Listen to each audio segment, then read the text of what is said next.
everyone. Thank you for tuning in to the E3 Leadership Podcast. I'm Jackie White. I was the founding pastor of Church on the Rock here in Lubbock, and I have the privilege of leading our E3 network, which is a network for pastors and leaders and church leaders where we just come together and support one another and hopefully learn to be better leaders. And today, I'm really excited about this podcast because I have a very special guest with me. My guest is my wife, Linda. So, Linda, welcome to the E3 Leadership Podcast. Thank you. It's good to be Let me here. tell you a little bit about this young lady. Last year, we celebrated 50 years of marriage, and it was a wonderful time, a wonderful year of celebration. And this year is also very significant because we're celebrating our 50th year of ministry. We got married, and shortly after that, a little more than a year after our marriage, God called us into ministry. And I'm so glad to have such a great partner with me for all of these 50 years. How's it been? Has it been okay? It's been great, for the most part. For the most part. Yeah. Well, one thing about my wife, she'll be kind, but she'll also be very honest.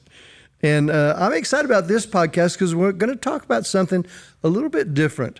I wanted to have Linda come on and talk about one of her gifts. And it's not just one gift. There are many gifts involved in this, but she has a tremendous spirit of hospitality. She's one of those people who just seems to make others feel comfortable in their surroundings, comfortable in the relationship, comfortable in the conversation. And I've always tried to put my finger on what it is that I'm seeing when she begins to operate in that gift. And the word I've come up with is hospitality. Let me read this. I looked this up online. It says, true hospitality begins with the right heart and the right attitude. If you don't have a true love for people, then you will never be hospitable. And boy, that just rings so true to me, especially when I think about my wife. And so let me ask you, what do you think of when I talk about you being someone with a gift of hospitality? What comes to your mind? Well, the first thing that comes to my mind is I like to have people in my home, or I like to be with people, and both of those things are true. But I really think hospitality can be anywhere, anytime when you're relating to people. It's just welcoming them into your life and giving them a few minutes to make them feel like they're important. You know, a few years ago, there was a lot of emphasis placed upon our spiritual gift. And some people say, well, I have a spiritual gift of prophecy. Everything's just black and white, and I don't have time to be concerned about your feelings. I think that's a wrong way to take that. But what would you consider your spiritual gift? Is hospitality a spiritual gift? What is your gift? I think it is. I think, the old thing out of 1 Corinthians when they used to teach that, it talked about prophecy and teaching and all that. I felt like mercy was more one of my gifts. I think I feel for people. I can kind of sense where people are coming from, and I enjoy talking to them about it. I'm totally different. I know. I you know that. But that's where you compliment me so well.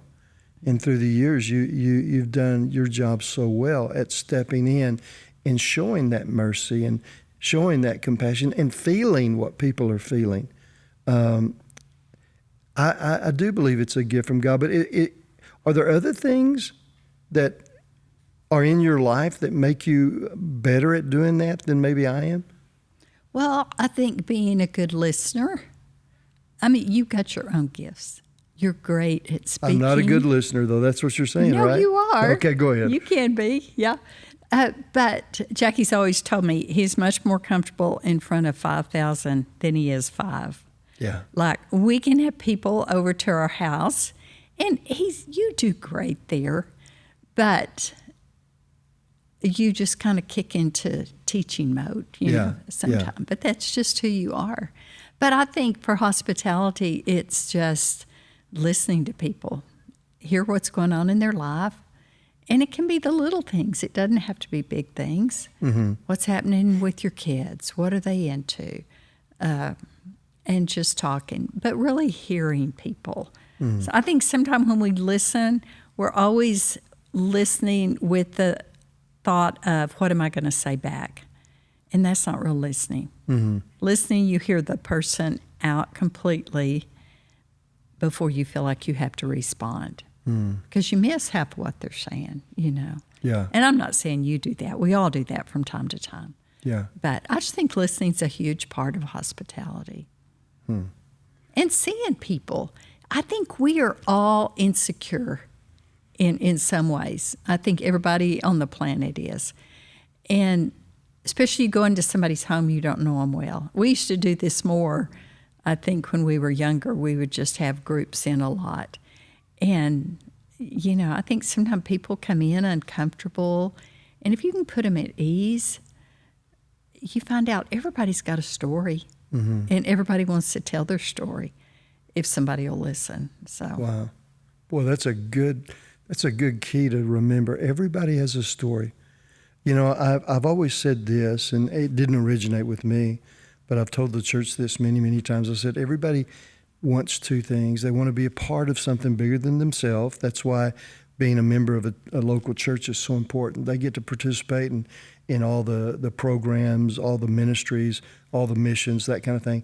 They're a part of something bigger than themselves that's having an impact on the world and their community. But the second thing that every person desires and they're looking for is they want to feel significant. They want to feel like they count. Yeah. That's kind of what hospitality does. Makes them feel like they are significant. Yeah. And that their opinion about something matters. Yeah. You know, it may not. We all throw out opinions and stuff and thoughts all the time. But everybody wants to be heard. Right. You know, in our relationship, I just want to know that you hear me. You don't always have to do what I'm thinking. Yeah. As long as I really feel like you heard it. Good. So, you know, there's a scripture. I tried to look this up, and I didn't have time this morning, but if I'm recalling correctly, in one of the Gospels, it says Jesus felt the need to get away from the crowd. So he went by himself into a desert place. And it says that the people heard that he was there, and the crowd of people came. And it uses the word receive. It says Jesus received them. And I've often thought, what does it mean to receive people? If we're at our home, we say, hey, come on in and take a seat, and do you want something to drink? You know, we that's hospitality in our home. How do you show hospitality in a desert place? I think you're hitting on those things. Yeah. They just want to be seen and heard. Yeah.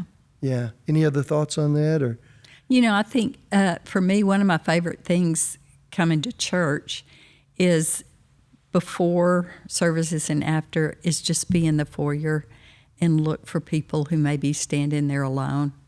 And I love to go up to them and just hear a tiny bit of their story. Okay, here's where we're so different. Oh, I know. I stand at the door because I want to shake every person's hand that comes in. But you just kind of wander around and pick on one person at a time. That's true. Talk about that for a minute. Just to hear their heart, huh? I've met some of the greatest people that way. Yeah. You know, because a lot of times they don't know anyone. Maybe it's their first time. And they just want to know that somebody recognized that they were there. And you never know what they're going to say. Mm-hmm. Sometimes it's just small talk, but sometimes it goes deep really fast. So, I don't know. That's just what I like to do. I've always said this about Linda. I'm always the first one to show up on Sunday morning, but she'll always be the last one to leave. Used to be. Used to, yeah. But that's when a lot of your ministry took place, didn't it? Huh. Well, What would you say to maybe a pastor, or maybe a pastor's wife, or a pastor's spouse that feel like they are totally alone, totally isolated, and they don't feel comfortable making friends with people in their church? How do we find that balance? Yeah. That is a tricky thing. We've gone through different seasons of our life that, like, we may get really close to someone and then they move away or they leave the church for some reason, and that can be really painful. Through the years, one of the things that I learned, and I learned this from a good friend, I had a friend that she started a supper club, and she called 5 people and said, I need some friends. And she invited us to dinner at her house once a month and said we could each bring one person with us. I think she did that so everybody felt like, well, I've got one person I'm comfortable with, because it was a group. We knew each other, but not well. Right. But she was very intentional about once a month we came together. Excuse me. And those ladies through the years have become some of my closest friends. It kind of brings tears to my eyes now, because the lady that started that, she's gone on to be with the Lord now. But she left an imprint. Yeah. And, excuse me, sorry, an example to me of everyone wants to be reached out to. And I was the pastor's wife. Yeah. And I needed to be reached out to. Maybe I didn't know it. But I think we all have the responsibility. We can't wait for other people to always make the invitation. Be hospitable. Make an invitation. And it doesn't have to be a big deal like a supper club. It can be, want to meet me for coffee, want to come over, have a cup of tea, walk next door, talk to the neighbor. It's just reaching out. It's getting outside of ourselves. So. Yeah. There's a phrase that comes to mind when you talk about this, and the phrase that I've heard people use, and I don't know that I fully understand it, but it's the phrase that everyone has a seat at the table. I think there's an art to that, of making people feel comfortable. What do you do? Do you just ask questions? How do you make people feel comfortable at the table? I think always if you can ask them a question about themselves. Yeah. I've found it awkward a few times if we have a group together and most of them know each other well, but maybe there's 1 or 2 new people, and I think it's important to try to draw them in. And you do that by asking questions, maybe about the conversation, but say, what do you think about that? Or what in your job relates to that? And just pull people in. Our son-in-law, Josh Allen, I watch him from time to time, Paige's husband. And one of the things I admire most about Josh is that he has no insecurity or no inhibition to ask questions. I think men have a tendency to feel like we need to know everything. And so when someone brings up a topic that we have nothing, we have no idea what they're talking about, we'll even try to act like we know what they're speaking on, because we don't want to appear that we're dumb or but I see Josh asking the simplest questions. What is that? What do you mean when you say that way? And I see people just open up to him. Yeah. I think that's something I'm trying to learn. Gift. Yeah. Yeah, I'm trying to learn that. But to be hospitable, it takes a secure person, somebody who's not afraid of rejection. They're not looking to just be popular, but they're really caring for the other people. Yeah. Huh. What about in your family and in the home? How does hospitality carry over to the family situation? Well, I think if we're not hospitable at home, we aren't going to be really anywhere. It's like if your kids are still at home, at dinner time, everybody wants to be heard, So you just keep the conversation going. Like, tell me about your day. I've seen this, I think it's Josh and Paige do it with their girls. Tell me the best part of your day and the worst part of your day. Yeah. And they don't let them talk too long. They move to the next one. But it just gives everybody a chance to be heard. So it doesn't have to be that question, but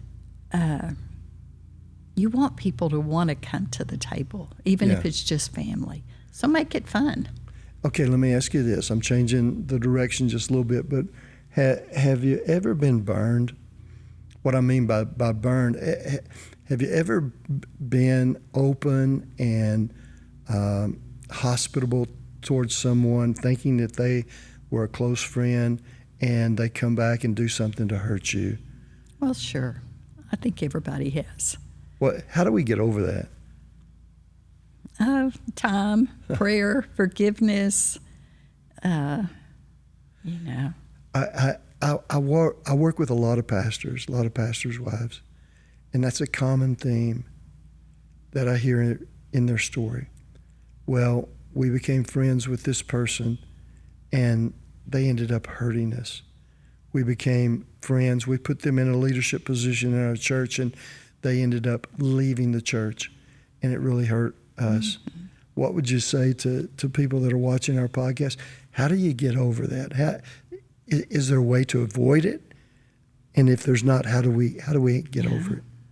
I don't really think there's a way to avoid it, because you never know when people come into the church what they're looking for, what they need, what their motives are.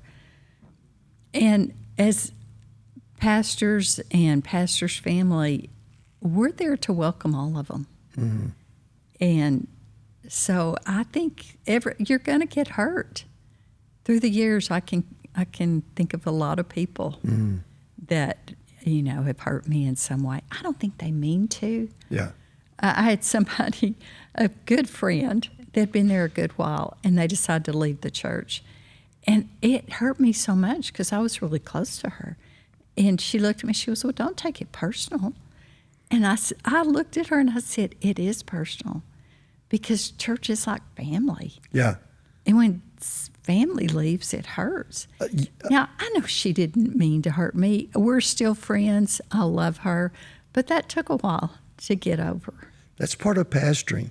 And it's hard to get other people outside of ministry to understand that, because it's like if I own a business, if I have a restaurant and you come to my restaurant and you eat my hamburger, and then I see you out at another restaurant eating their hamburger, you say, "Well, don't take it personally."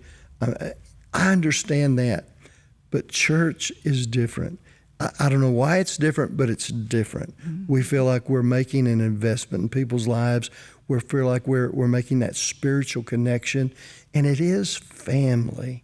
Yeah. That's an interesting word. Talk about this. Church being family, that family spirit. How can we have that family spirit when the church becomes large? Say you've got 5,000 people. How do we do that? It's hard. The bigger the church gets, the harder it is. Yeah. I look back at the beginning years of Church on the Rock, where I knew everybody. I could have everyone in our home, and it was, but it's a different season.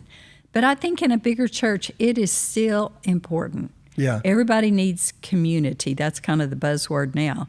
But it's a few people around you.